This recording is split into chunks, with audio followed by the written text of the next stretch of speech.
विधिमंडळामध्ये आजच्या दिवशी बीडच्या हत्याकांडानुसार मोठ्या प्रमाणामध्ये जे आहे ते गदारोळ मारण्याची शक्यता आहे। आपल्यासोबत आमदार सुरेश धस बोलण्यासाठी आहेत। बीडचं जे प्रकरण घडलं महाराष्ट्रभर पडसाद पडतायत, अधिवेशनामध्ये देखील पडसाद पडताना पाहायला मिळतील। नेमकं काय अपेक्षित आहे सगळ्या अधिवेशनाच्या माध्यमातून? अधिवेशनाच्या माध्यमातून नाही, राज्याचे मुख्यमंत्री हे खंबीर आहेत। राज्याच्या मुख्यमंत्र्यांनी कालच त्या ठिकाणी जाहीर केलंय, आम्ही जाऊन त्यांना फक्त विनंती करणार आहे की इतक्या निर्घृणपणे, क्रूरपणे, क्रुएल पद्धतीने जी हत्या संतोष देशमुखांची झालेली आहे त्याला न्याय मिळाला पाहिजे। कुठेही तपासामध्ये कसल्याही प्रकारची त्या ठिकाणी त्रुटी राहू नये।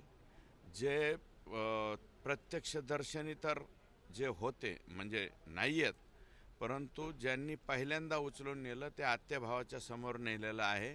आणि जितक्या वाईट पद्धतीने, म्हणजे डॉक्टरांना मी विचारलं तर त्यांनी मला सांगितलेलं आहे की किमान याला पावणे 2 तास मारतच होते फक्त, आणि त्याच्यामुळं त्याच्या शरीरामध्ये 2 लिटर ब्लड त्या ठिकाणी साठलं। आणखी असं आहे की अजून कळतंय आम्हाला की यांनी संतोष देशमुखांना मारताना व्हिडिओसुद्धा काढलेत आणि ते कोणाला तरी दाखवलेत। म्हणून व्हिडिओ दाखवणारा, ज्याने व्हिडिओ पाहिला लाईव्ह संतोषचा, तो सुद्धा 302चा आरोपी झाला पाहिजे। आणि पाणी माग, अरे हलाल करताना, बोकड कापताना त्या बोकडाला सुद्धा कापलं, म्हणजे पाणी पाजतात। यांनी संतोषनी पाणी मागितलेलं असताना पाणीसुद्धा पाजलं नाही, उलट दुसरे काहीतरी उद्योग केला आहे असं कानावरती येतंय।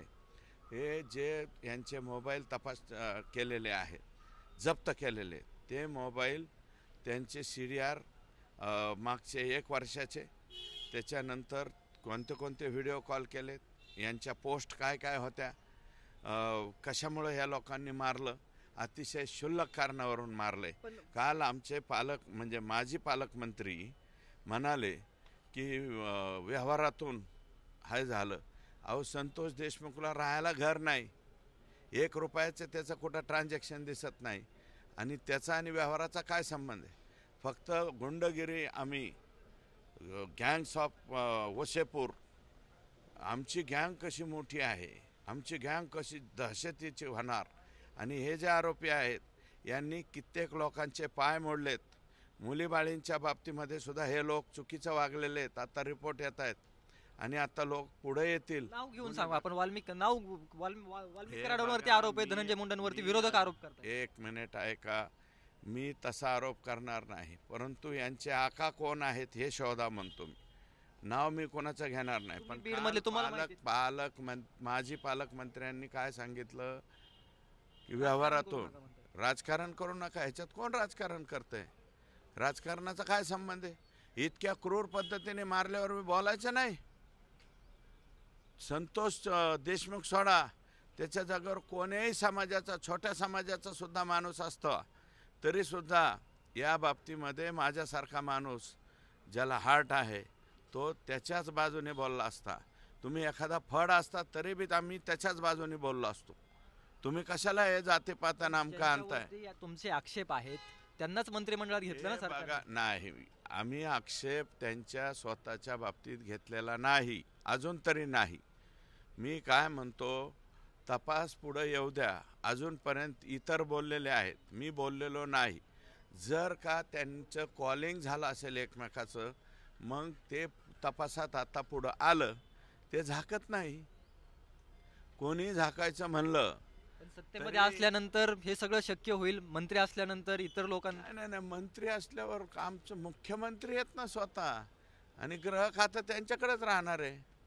त्याच्यामुळं मुख्यमंत्री आणि कधी कोणी पोलीस अधिकारी सुद्धा जर इन्व्हॉल्वमेंट असेल तर पोलीस अधिकारी कशाला कोणासाठी कोणाच्या मिशा काढतील, नाही तर दाड्या करतील? वेळ लागलं का त्यांना? आणि पोलीस आहेत ते। आमचं मुंबई पोलीस दल कसं आहे, राज्याचं पोलीस दल कसं आहे, आमचा भरोसा आहे पोलीस दलावरती। या सगळ्या प्रकरणावरती जितक्या आक्रमकतेने तुम्ही बोलताय, विरोधी पक्ष देखील तेवढ्याच आक्रमकतेने बोलताय। त्यांच्या बोलण्यामध्ये काय तथ्य वाटतंय का? कारण का त्यांनी थेट वाल्मिकीकरांचं नाव घेतलंय। विरोधी पक्षाने काय बोलायचं, काही नाही बोलायचं। वाल्मिक कराडांचं अजूनही मी नाव घेतलेलं नाही.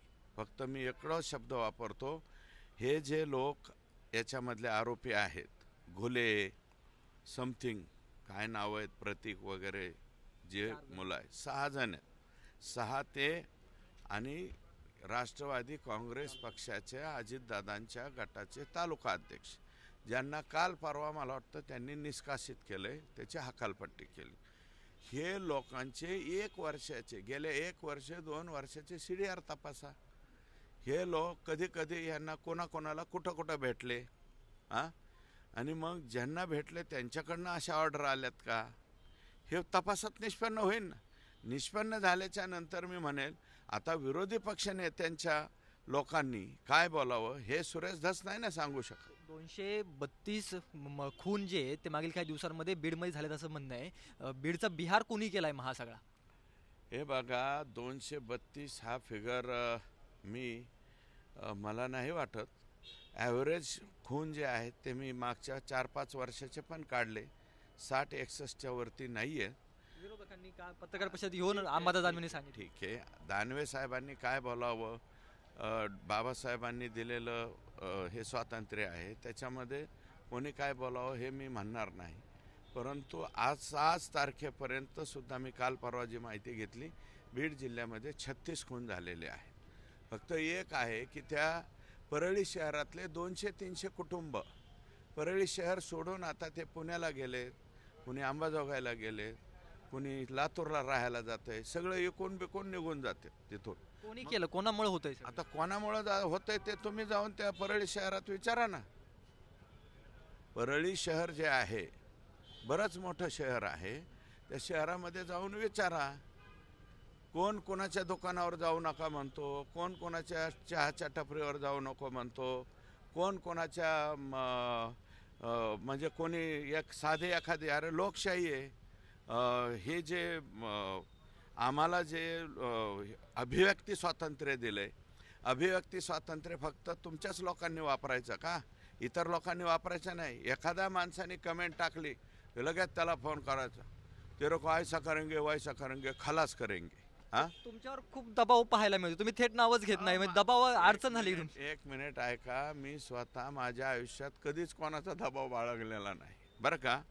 दबाव बिबाव हा आयटम तुम्ही काढून टाका सुरेश धसच्या बाबतीतला.